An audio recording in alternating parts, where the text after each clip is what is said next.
Egunon Beñat, berehala jarriko zaitugu solasean, zure hitzaldia gustoz adituko dugu. Hemen gehientsuenek edo unitzek ezagutuko duzu Beñat, baina behar bada despistaturik balima da, Beñat aurkeztuko dugu norden orain hitzaldia emanen diguna.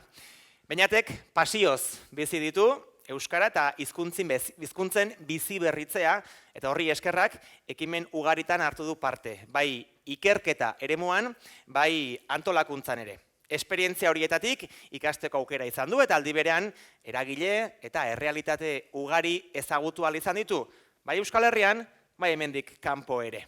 2014tik ona, 60 lanetik goiti argitaratu ditu, eta horren bertze aurkezpen egin. Gainera, 4 ikerketa sari ere irabazi ditu. Azkena, Koldo Mitxelena euskarazko tesi onenaren 8. saria, zorionak. Beñat, izenburua paratu diozu hitzaldiari, aisialdia eraldatzeko bidean proposamen batzuk, ariketa, ikerketa eta hizkuntza lankidetza. Zurea da oholtza eta mikrofonoa, gozatu dezagun, zuekin, Beñat Garaio Mendizabal. Bai, txalo bat emanen digu, hasteko. Kaixo, egunon guztioi, zer modu zaudete? Ondo?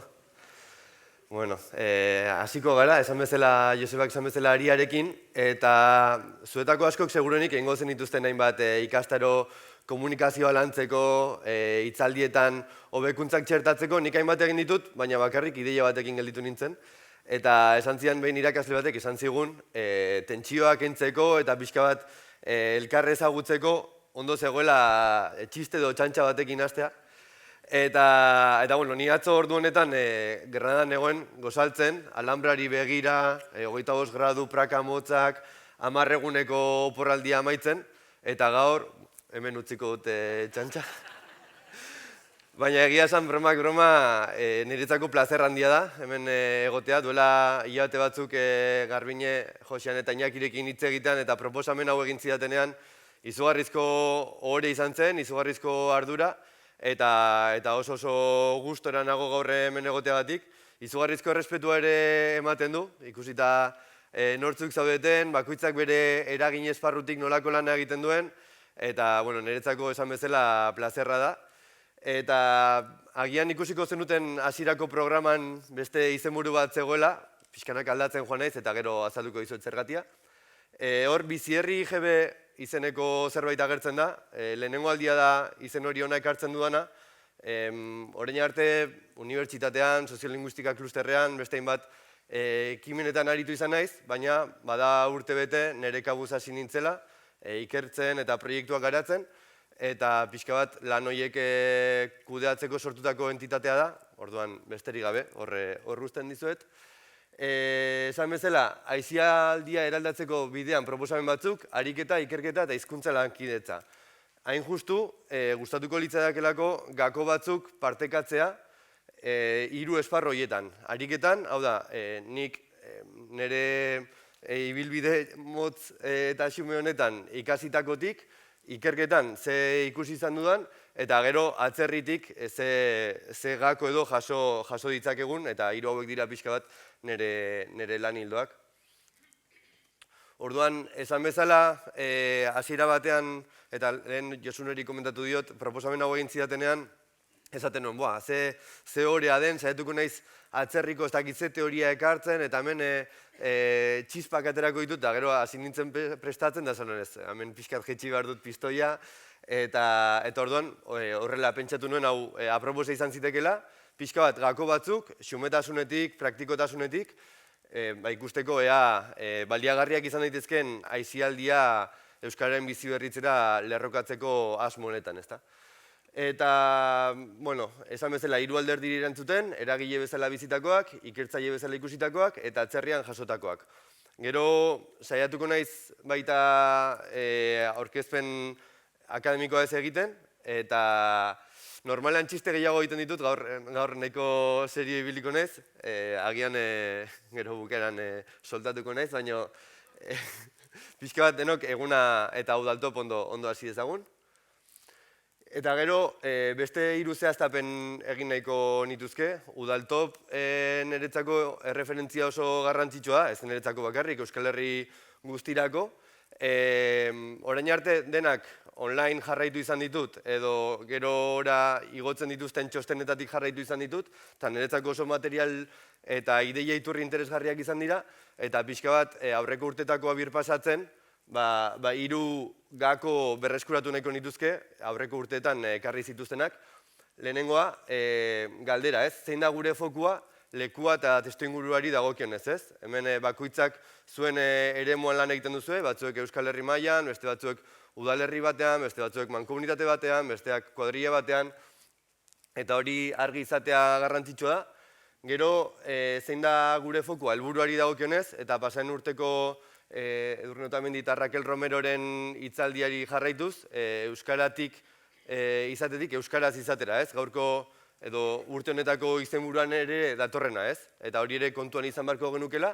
Eta hirugarren fokua aurrekariak, Udaltopek egin dituen lanketa guztiak, hainbat eragilek egiten dituzten lanketak, eta gero abagune hau, ez?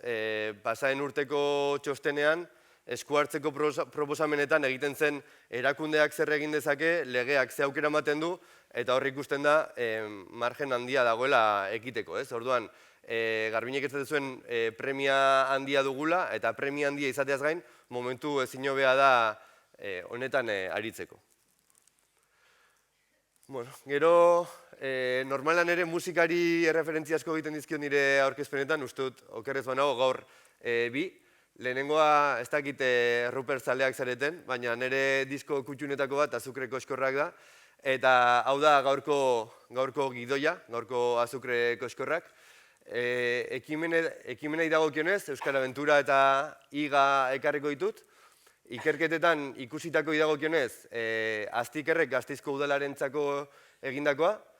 Gero, klusterrak Erandioko aisialdia ikertzen egin zuena, horretan aritu nintzena, gero tesia, eta gero udalerri euskaldunetako haurrak eta euskara ikerketan ikusi genuena klusterrean. Ni naiz etxalartarra eta ez dit aukerarik eman Lasarteko ikerketa hemen txertatzeko, beste batean. Eta gero atzerrian jasotakoak, beti garrantzitsua iruditzen zaidalako atzerrian ze egosten ari den ikustea, Galizia eta Katalunia alde batetik eta Gales eta Irlandan gertatzen ari dena ekarriko dizuet labur-labur. Sartuko gara pixka bat materian, eta lehenik eta behin Euskal Aventurari buruz hitz egin nahiko nuke, labur-labur. Ez dakit zuek ezagutzen duzen Euskal Aventura, ezaguna zaizuen.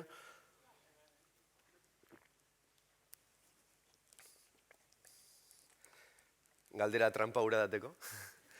Berez, Euskal Aventura 2015ean hasi ginen sortzen lagun talde bat, Euskal Herriko txoko ezberdinetako lagun talde bat, eta beti kontatzen dugu historia berdina, Boiziko jaialdira joan ginela, 5 urtean behin egiten den jaialdia Euskal diaspora biltzeko, eta aprobetxatu genuen kotxe bidai luze bat egiteko hortik, Boizitik, Kaliforniara bidean. Eta kilometro asko zeuden, eta kilometro horiek baliatu genituen Euskal Aventurari forma emateko.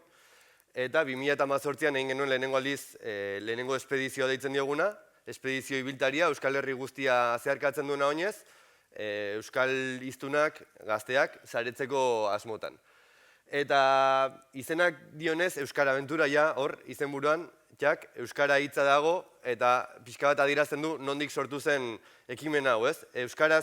Euskaratik zetorren, Euskara sustatzetik, baina baita Euskararen bizi berritzearen pozoia edo txertatzeko gaztei, eta pixkanaka joan gara aldatuz pixka bat etiketa hori edo gehiago izaera hori, ez? Eta geroxiago azalduko dut.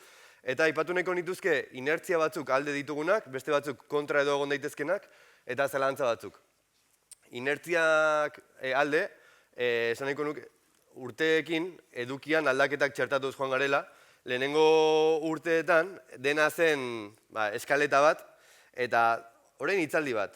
Orain Kike Amonarriz etorriko da, orain Iñaki Perurenak euskarari buruz hitz egingo digu, ordu erdi beranduago ez dakin hor etorriko da, eta jaso genuen feedbacka izan zen oso ondo, baina pixka bat gehiegizkoa izan da, hainbesteko eduki sartzea. Eta dena izan zen euskara, ez? Eta urteekin joan gara hori aldatzen, eta pixka bat lotzen euskararekiko atxikimendua, baina bereien bizipen pertsonaletatik, eta hitz hori ahalik eta gutxien erabiltzen edo gutxiago erabiltzen. Gure filosofiari dagokionez ere, uste dut polita dela batzordeka antolatzen garelako, eta orduan badago azpiegitura batzordea, badago elikadura batzordea, euskara batzordea, eduki batzordea besteak beste, eta horrek ahalbidetzen digu pixka bat modu autonomoan lan egiteko, elkartekideok gure ekarpenak egin, baina gero 3 pertsona ditugu lanean, buru belarri aritzen direnak, eta orduan pixka bat ideien joan etorri horretan gauza asko sortzen dira eta hobekuntzak etengabe txertatzen ditugu. Hemen aukera ezin hobe da aitortzeko ekimenak onarpen handia daukala eta oso babestuak sentitzen garela bai erakunden partetik eta aprobetxatuko eskerrak emateko, baina baita euskalgintzaren partetik eta Euskal Herri osoan, eta hori guretzako funtsezkoa da aurrera jarraitzeko. Eta emaitza soziolinguistikoi dagokionez, urtez urte ikusten dugu Euskal Abenturak daukan inpaktua beraien euskararen erabileran eta hizkuntza jarreretan oso positiboa dela, ez? Eta horrek ere laguntzen digu gure jarduna hobetzen, baina baita pixka bat babes horrekin aurrera egiten, ez? Eta, bueno, ikusi ditut hemen plazarakoak atzean daudela, eta plazarakoak dabiltza ikerketa hori egiten aurten, orduan ea hurrengo urtetan ze gako ikusi ditzakegun Euskal Abenturan ere, ez? Inertziak kontra, edo ez dakit guztiz kontra, baina bai beldur pixkat edo sortu dezaketenak, lehenengoa izen ematetan ezaugarriak, baina hau noski ez da Euskal Abenturari soilik dagokiona. Ipar Euskal Herrian saiatu izan gara beti Ipar Euskal Herriko gazte gehiago izaten, kanpaina desberdina egiten, eta ez dugu beti lortzen, edo urte batean lortzen ditugu 30 eta horrengo urtean 4 daude, eta, bueno, egoalde zentrismo puntu honetatik ez, pena ematen digu, eta ea hurrengo urtetan lortzen dugun tekla ematea, pixkat matrikulazio hau orekatuago izan dadin. Gero mutilei dagokionez, urtez urte mutilen matrikulazio datuak jeisten joan dira, eta horrelako eztabaidak izaten ditugu, ez? Adibidez, hasierako bideoan pentsatzen dugu, zer jarri beharko genuke. Olatz Salvador izan dugu orain arte, edo zetak, eta zer jarri beharko genuke. Oi kanta bat, edo punk kanta bat erakartzeko mutil gehiago, eduki aldatu beharko genuke, baina hori badator gure filosofiarekin. Ez dago zer eginik garai adin horretako gazte mutilekin. Pixkat horrelako zalantzak sortzen zaizkigu. Eremu soziolinguistikoari dagokionez, lehenengo urtean Euskal Herriko txoko ezberdinetako eta eremu soziolinguistiko ezberdinetako gazteak genituen, eta urte batzuetan despistatu garenetan, batean, denak eremu nahiko euskaldunetakoak, ez? Eta hori ere ez da gure helburua. Eta iziokitarrak deitzen diogu parte hartzen duten gazteei, eta iziokitarren profila ere despistatzen garenean norabide batetara joaten da, ez? Eta norabide hori da, artistak, oso aldunduak, gaitasun handiko pertsonak, eta agian radarratik kanpo gelditzen diren gazte horien gana ez gara iristen, ez? Eta hori ere ez da gure helburua, ez?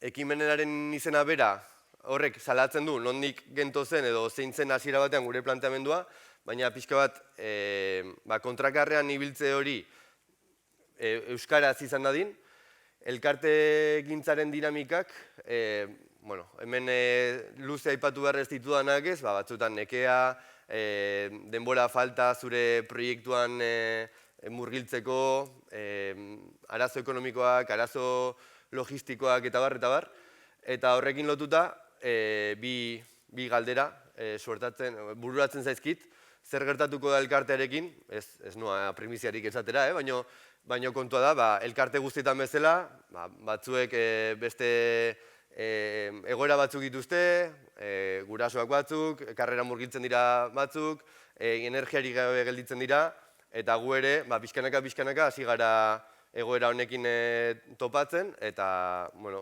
hausnarketa horietan gabiltza, ez?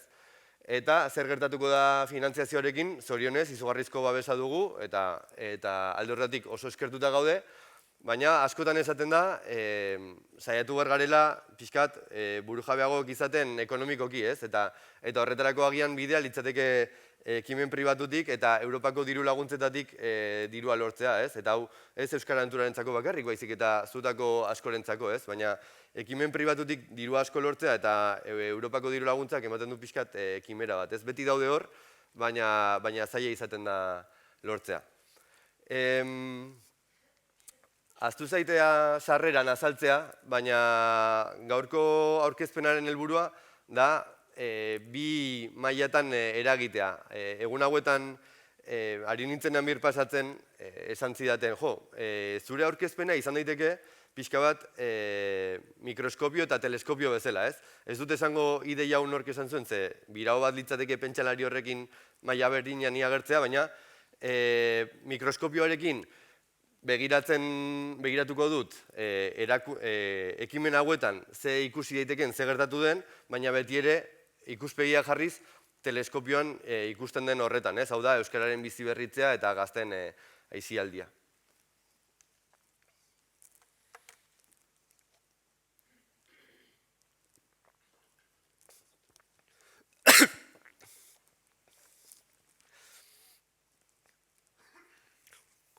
Gero ez dakit iga ezagutzen duzuen, hau da ekarri nahiko nukeen bigarren ekimena. Barkatu, Bueno, orduan, iga da hizkuntza gutxitutako hiztun-gazteen topaketa. Eta Gasteizen egiten da, Gasteizen egin zen lehenengo ekimena 2011an, eta helburua zuen mundu osoko hiztun gazteak elkartzea. Pixkanaka joan gara pausoak ematen, beste ahazten, beste berrikuntza batzuk gehitzen, eta aurten egingo da laugarren ekitaldia. Laugarren ekitaldia uztailaren 17tik 21era, eta berrikuntza bezala, inoiz baino babes gehiago izango dugu erakundeen partetik, Gasteizko udalak sortutako ekimen bat izatetik, pasatu gara nolabait Euskal Herri mailako ekimen bat izatera, eta atzerriko eragile askorekin harremanetan gaude, eta adibidez gu izan ginen UNESCOren hizkuntza indigenen nazioarteko hamarkadan onartu zuten lehenengo ekitaldia. Eta beste hainbat ekimenekin ere elkarlanean gaude. Eta, duela 2 aste itxi genituen izen emateko galdetegiak, 305 gaztek eman zuten izena, 135 hizkuntza komunitate ezberdinetatik, eta ideia bat egiteko 2011ko ekitaldian 25 gazte egon ziren 6 hizkuntza ezberdinetakoak. Eta 2018an 75 gazte 35 hizkuntza komunitate ezberdinetakoak. Orduan, zorte pixka batekin, aurtengo udan biziko duguna oso polita izango da, adibidez egongo direlako buriat hiztunak edo edoera hiztunak edo Yucatango maila hitz egiten dutenak Euskal Herriko gazteekin, eta 5 egunez hainbat ekintza edo finkatu ditugu, bai trebatzeko hizkuntzen bizi berritzea, baina baita etorkizunera begira sare bat eraikitzeko, ez? Eta hainbat gogo eta partekatu nahiko nituzke. Lehenik eta behin, hasiera batean iga topaketa. Aipatzen genuen behin eta berriro, eta uste dugu topaketa izatetik jauzia egin beharko genukela sare izatera. Eta sarea, zentzu batean, ez dadila izan 5 egunetan hasi eta amaitzen den zerbait, baizik eta etorkizunera begira iraungo duen zerbait, ez? Eta horretarako, hainbat ideia ditugu eta bururatzeko asmoarekin, eta bide batez hor ikusi dut Miren Uriarte, bera ere igako lantaldekoa da, eta pozik gaude aurten hartzen ari den martxarekin. Gero beste berrikuntza bat, edo beste garrantzia emaniko nioken beste gauza da, edukia parte hartzaileek erabakitzea, guk esan beharrean hau da dagoena, zabaldu genuen galdetegi bat, eta galdetegi horretan jasotakoarekin osatu genuen programazioa, eta adibidez, lehenengo egunean aktibismoa izan zen gai hautatua, bigarrenean feminismoa eta intersekzionalitatea, eta hirugarrenean teknologia berriak. Eta gero, lehenengo eguna eta bosgarren eguna hartu ditugu pixka bat lasai elkarrekin egoteko eta elkarre ezagutzeko. Gero, arnasteko denbora izatea garrantzitsua da, ez bakarrik ekitaldian zehar, baina baita antolakuntzan, eta horrekin lotuta ekimena hobetzeko denbora behar da, bai orainaldian, bai epertainean, eta hau da pixka bat azken hilabetetan aurkitu dugun zerbait. Nahiko genukela iga bikaina izatea, baina bizigaren ez hain epe motzean eta hain egunerokoan murgilduta gure lankargekin eta gure arazoekin horre ez dagoela espaziorik pixka bat hausnartu eta patxadaz gauzak antolatzeko, ez? Eta gero baita aipatu nahiko nuke, empatia eta elkar ezagutza antolatzaile erakunde elkarlanak batu dezan, ez? Horre, otsaiaren bukaeran Laudion antolatu zen Euskararen erabilera bermatzeko babesgidea ez perfektua, izeneko mintegia, eta Joseanek aipatu zuen nola ari diren erakundeak aldatzen, ez? Eta nola dagoen borondate bat erakunde horiek aldatzeko, eta pixka bat eragile edo ekimenen eta erakundeen arteko harreman hori hobetzeko, eta nik uste dut horretan jarraitu behar dela, adibidez, aurtengo ekitaldian ikusi ditugulako bi aldeen partetik zailtasun batzuk, ez, harreman hori ahalik eta errexena izan dadin, eta uste dut bi aldei dagokigula gure partetik jartzea, azkenan irabazten denok aterako garelako. Eta bukatzeko gauza bat niretzako oso garrantzitsua dena, mundu mailan bereziak diren ekimenak antolatzen ditugu Euskal Herrian. Eta askotan esaten dugu, ez? Oso zaila dela egunerokoan bizigarenean murgilduta Euskararen bizi berritzarekin, datu bombardeoa, orain erabilera jisten ari da, ez dakit zer gertatzen ari da, horiek ukatu gabe, goazen gure buruari aitortzera ere, izugarrizko lana egiten ari garela, eta ekimen batzuk benetan bereziak direla, bakarrak direla munduan, eta horrek ere aipatzen duela nolako gaitasuna dugun biziberritze prozesu hau egituratzeko, ez? Orain ja, ikerketan sartuko naiz, ikerketaren esparruan, orain arte eragile bezala, eta hemendik aurrera ikerketaren esparruan.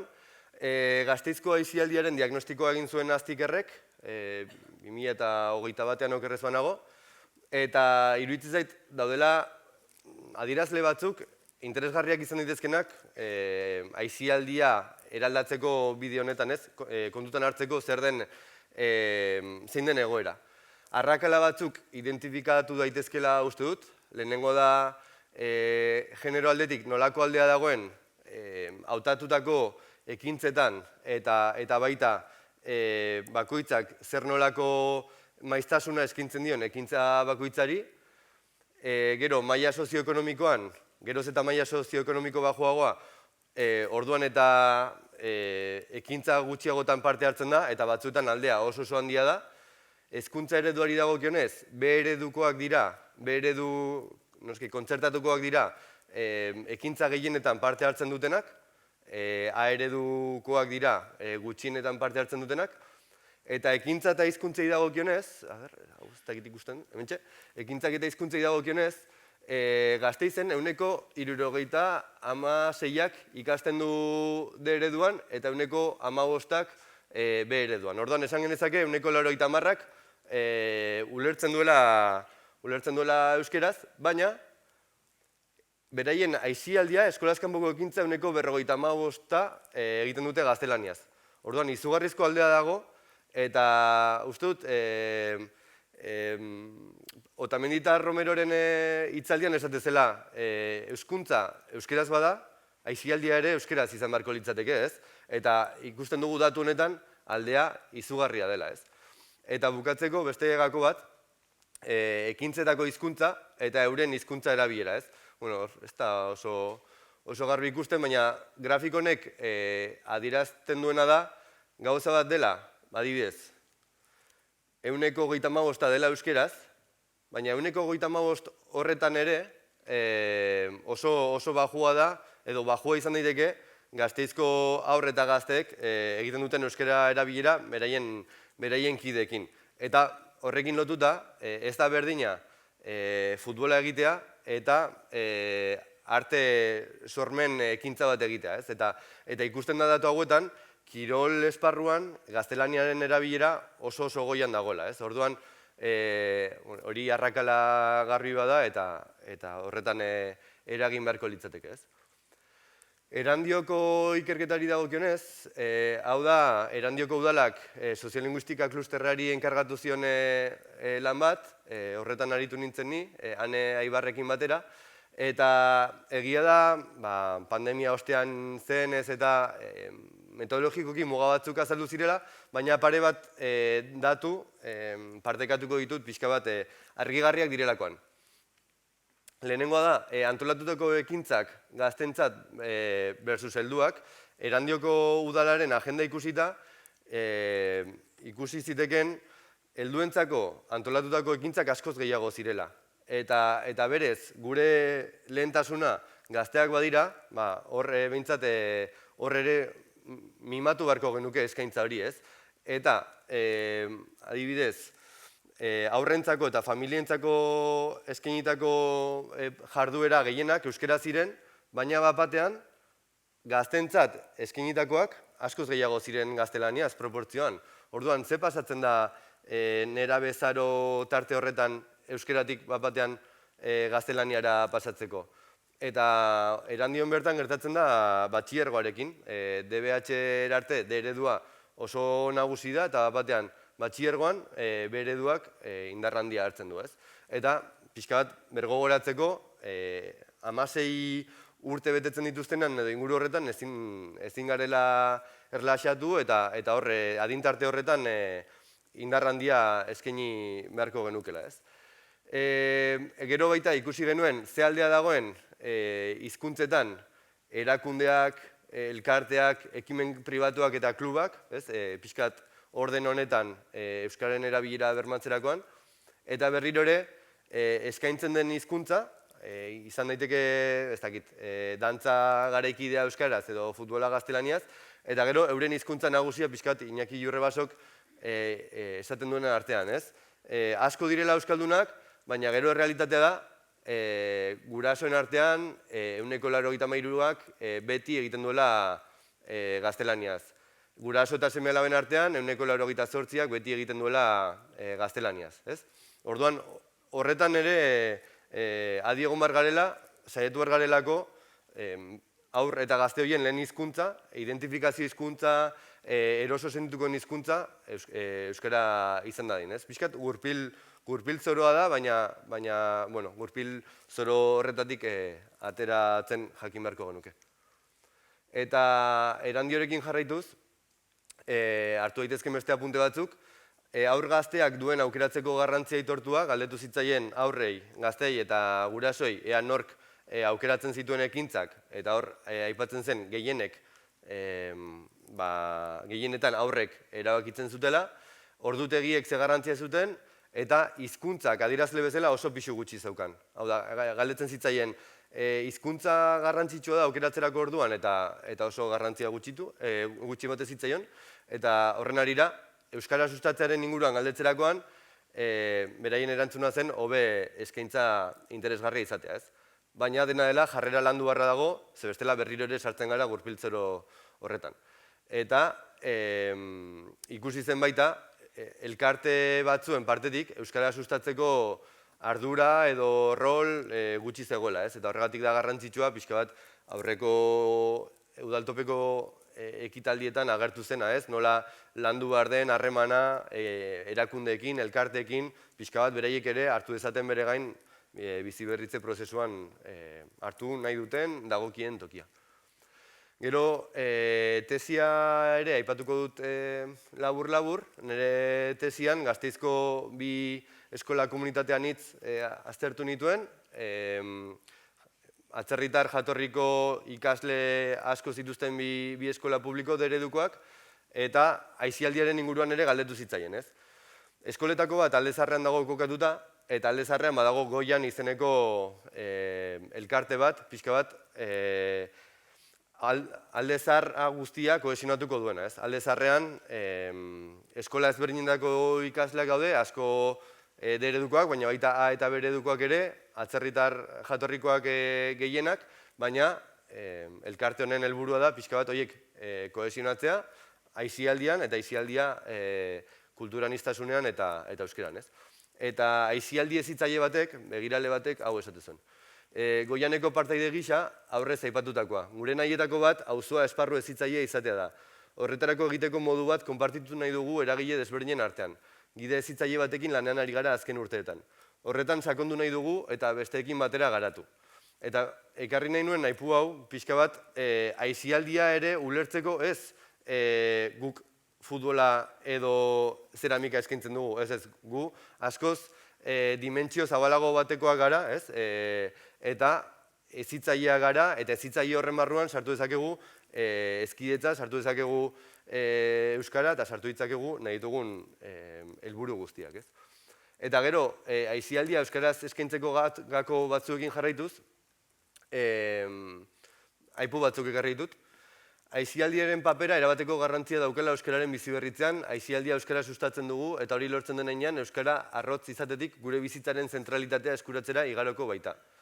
Aisialdi hezitzailei edo begiralei dagokionez, eskupilotan aritzen dira, baina entrenatzaile guztiek ez dakite euskaraz. Bi hizkuntzetan aritzen dira, bai, auzoko euskara taldean. Orduan, kontutan hartu dezagun, naiz eta ekintza berez euskaraz izan, batzutan hori ez dela betetzen, ez? Eta gero, 3 aipu ekarri nahiko nituzke gurasoen espektatibak jasotzeko, ze uste dut garrantzitsuak direla. La verdad es que no, bastante tenemos con el inglés y la robótica. El resto de las actividades en euskera son la verdad más del siglo pasado que de este siglo XX. Orduan pixka bat, aipu honek gaztelaniaz esaten duena da, euskeraz eskaintzen den hori ez dela berein interesekoa, naiz eta agian oso modernoak diren ikuspegi hauek, ez? Baina pixka bat, konektatu dezagun gurari horiekin ere, ez? Galdetzerakoan, euskeraz egiten duten, bigarren aipuak dio, sí, han hecho muchas. Ahora ya no son todas en castellano. Valoro más la actividad que si son en castellano o euskera. Orduan berriro ere, goazen eskaintzera, garrantzitsua den hori euskeraz, eta orduan ikusiko dugu nola gora egiten duen baita matrikulazioak, ez? Eta gero, beste axolagabekeri moduko bat, ez? Natación y música. No sé en qué idioma. Yo nunca pregunto. Creo que en euskera porque el primer día el monitor le habló en euskera. Ellos siempre hablan las dos lenguas. Orduan, bueno, hori esaten du, baina izan daitezke 1000 gauza. Igual hitz egiten dute suahiliz taldean eta guraso hau ez da enteratu, ez? Orduan, bueno, hau ere bada errealitatearen parte, ez? Eta agian guraso batzuek ere ez dute horrelako kontzientziarik eta agian guk eman behar diogu bultzadatxo bat, ez?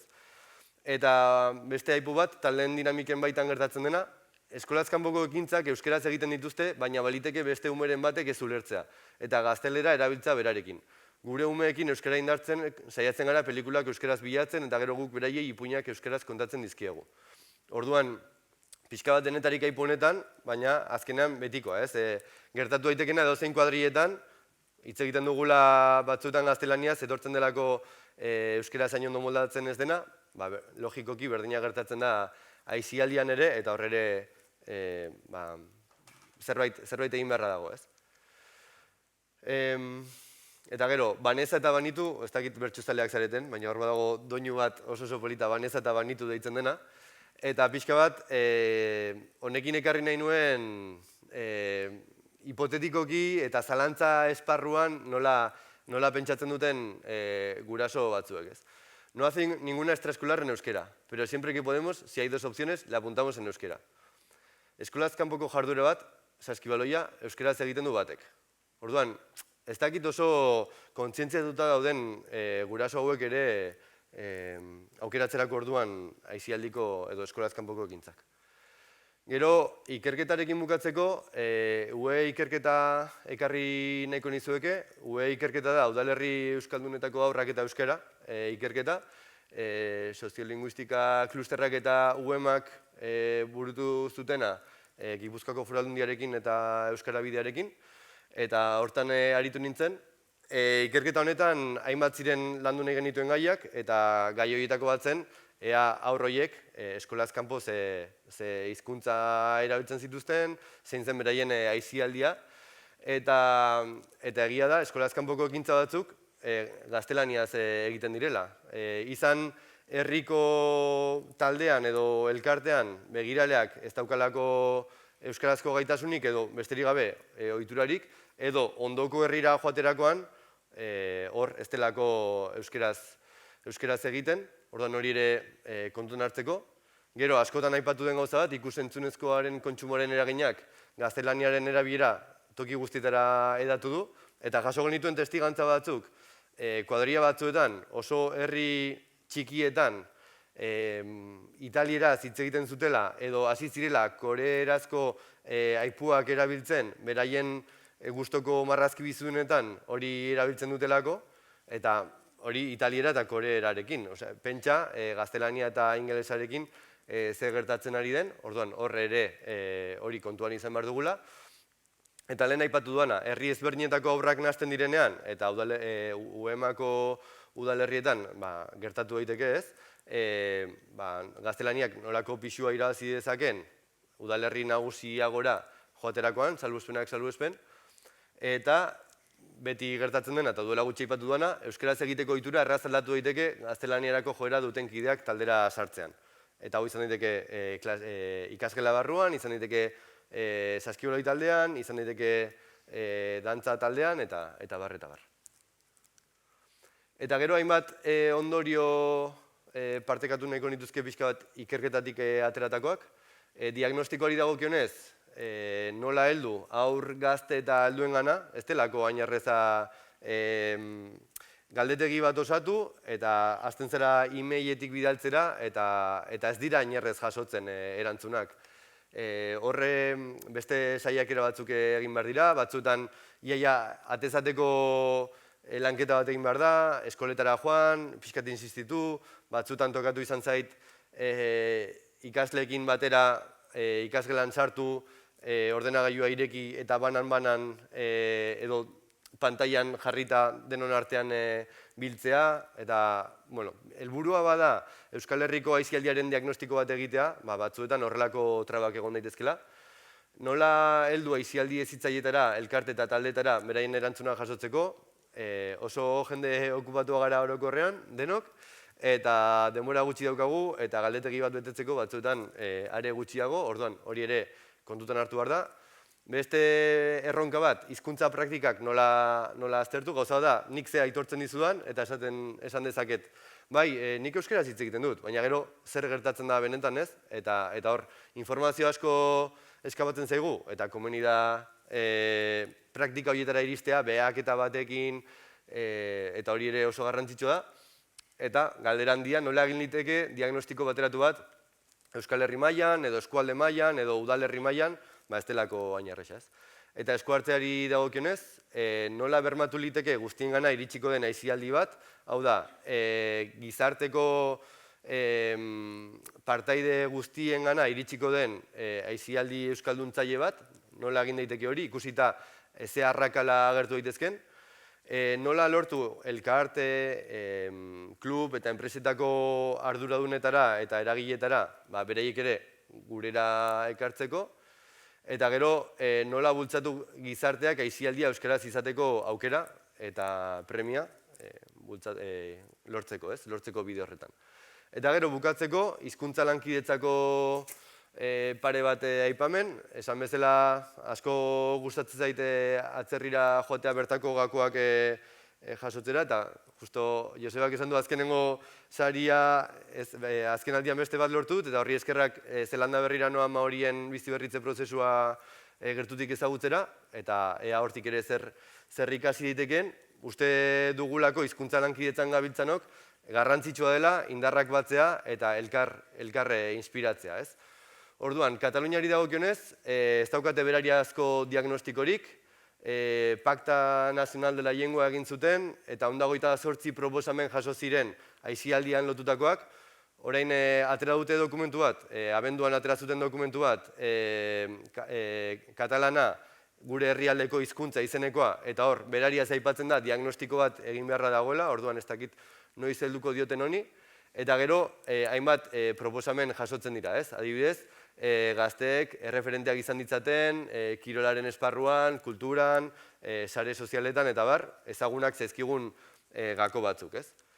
Galiziari dagokionez, bertako eragile batzuekin hitz egin nuen, eta denek esan zuten egoera soziolinguistikoa oso kezkagarria dela, aurrei dagokionean ere, bertako hezkuntza sistemak daukan ahalmen desgalegotzailearengatik, eta esaten zuten bertako hezkuntza sistemak aur galegoak erdal hiztun bilakatzen zituela, baina azkenengo xuntaren dokumentutan agertzen da baita Kataluniaren harira agertu diren behar horiek, ez?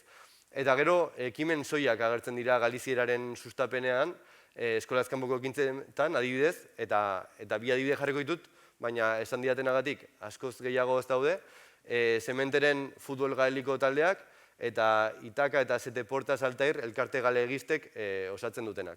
Bestela, pixka bat, aisialdiaren funtzionamendua da, udalerriko egoera soziolinguistikoaren arabera eskaintzen da galiziera edo gaztelania, eta gero aurre eta gazteek gaztelania erabiltzen dute geroz eta gehiago.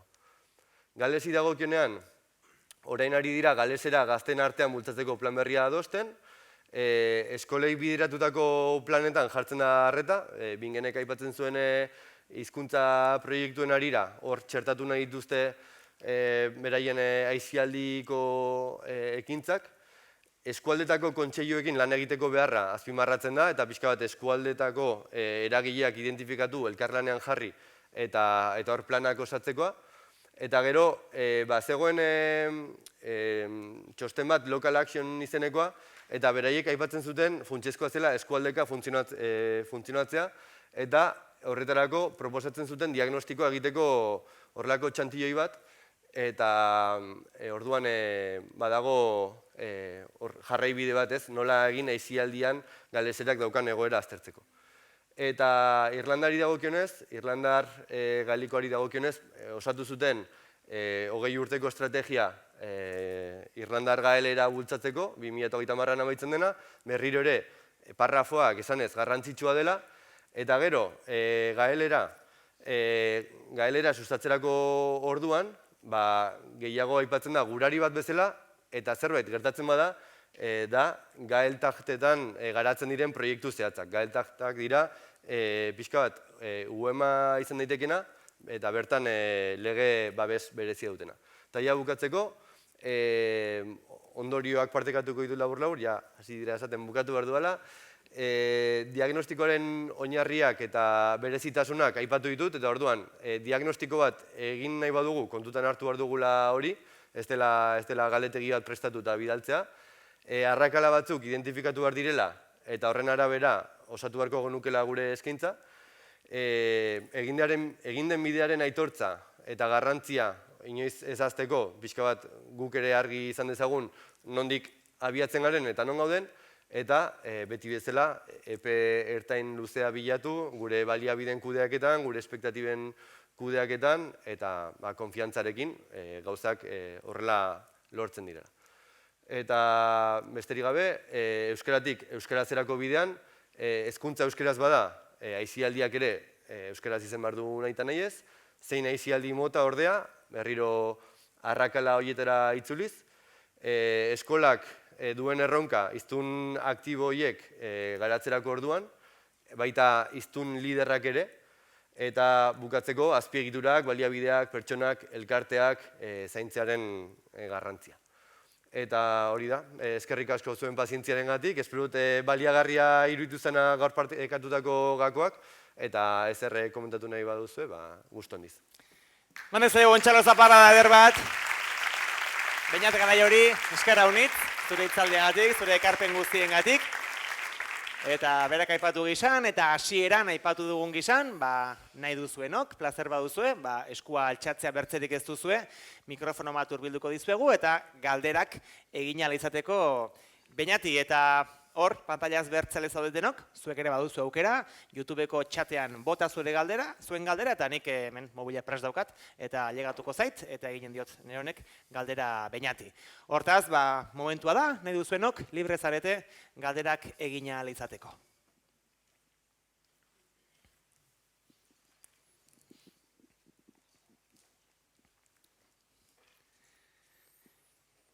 Hortxe lehenbizikoa, hurbilduko dizuegu.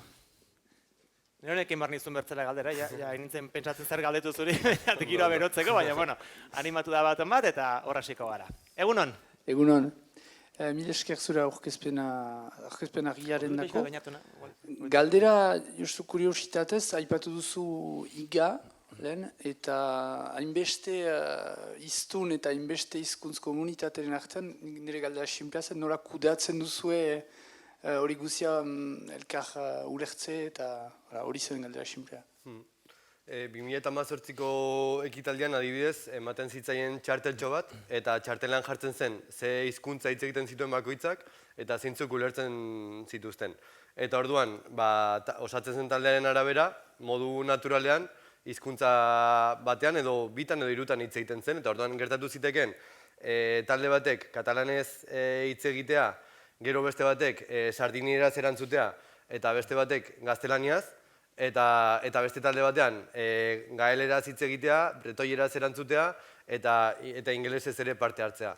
Orduan horrelako oso gauza malguak eta sortzen ziren, eta pixka bat baztertzeko hizkuntza bat aukeratu behar izatearen derrigortasun hori, ez? Izan daitekela zerbait oso malgua, oso bizia, eta egoeraren arabera suertatzen doan zerbait, ez? Eta alde nenean hizkuntza nagusiak baztertzen, ez? Bertzerik, norbaitek badu, galdetzekorik?